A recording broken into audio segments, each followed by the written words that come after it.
ઔદ્યોગિક વિકાસ માટે જાણીતો બનેલો ભરૂચ જિલ્લો રાજ્ય અને દેશના શ્રમિકો માટે રોજગારીનું મોટું કેન્દ્ર બની રહ્યું છે. અહીં આવેલા વિવિધ ઔદ્યોગિક વિસ્તારમાં દેશભરના હજારો શ્રમિકો પોતાના પરિવાર સાથે વસવાટ કરે છે. ગુજરાત સરકારના મકાન બોર્ડ અને શ્રમયોગી કલ્યાણ બોર્ડ દ્વારા આવા શ્રમિકો માટે અનેક લોક લાભકારી યોજનાઓ અમલમાં મુકાઈ છે. તેમાં મકાન સહાય યોજના, આરોગ્ય સેવા યોજના, શિક્ષણ સહાય, મૃત્યુ સહાય અને વિવાહ સહાય જેવી યોજનાઓનો સમાવેશ થાય છે. આ અંગે જિલ્લા નિરીક્ષક પિનાકિન પટેલે જણાવ્યું હતું કે ભરૂચ જિલ્લામાં હાલમાં 52,800 જેટલા નોંધણી થયેલા શ્રમિકો દેશની આર્થિક વૃદ્ધિ માટે કામ કરી રહ્યા છે. ગુજરાત સરકાર દ્વારા હાલમાં 18 યોજનાઓ શ્રમિકોને માટે ચાલી રહી છે.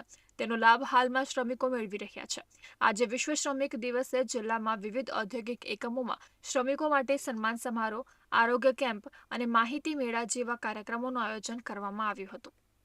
કામ કરતા કરતા જો શ્રમિકને કંઈક એક્સિડન્ટ કે અકસ્માત થાય તો તેને આકસ્મિક મૃત્યુ સહાય યોજનામાં 5 લાખ રૂપિયા, કંઈક પરમેનન્ટ ડિસેબિલિટી આવે તો 3 લાખ રૂપિયા જેવી સહાય પણ આપવામાં આવે છે.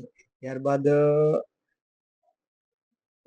બાંધકામ શ્રમિકોના બાળકો માટે શિક્ષણ સહાય યોજના, જેમાં પહેલા ધોરણથી લઈને PhD સુધી તમામ લાભો આપવામાં આવે છે. જેમાં 1,000થી લઈને 2.5 લાખ રૂપિયા સુધીની સહાય આપવામાં આવે છે.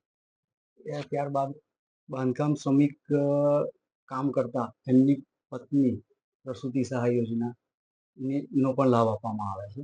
જેમાં એમને 30,700 જેવી અમાઉન્ટ પ્રસૂતિ પહેલા અને પ્રસૂતિ બાદ મળે છે. ત્યારબાદ બાંધકામ શ્રમિકોની બાંધકામ સાઇટ ઉપર તપાસણી અર્થે કુલ 8 જેટલા ધન્વંતરી આરોગ્ય રથ ભરૂચ જિલ્લામાં ચલાવવામાં આવે છે. તો એ રથમાં એક લેબર કાઉન્સિલર, એક મેડિકલની ટીમ હોય છે, જે બાંધકામ શ્રમિકોને ફ્રી ઓફ કોસ્ટ કોઈ પણ પ્રકારનો ચાર્જ વગર એમની મેડિકલ તપાસ કરવામાં આવે.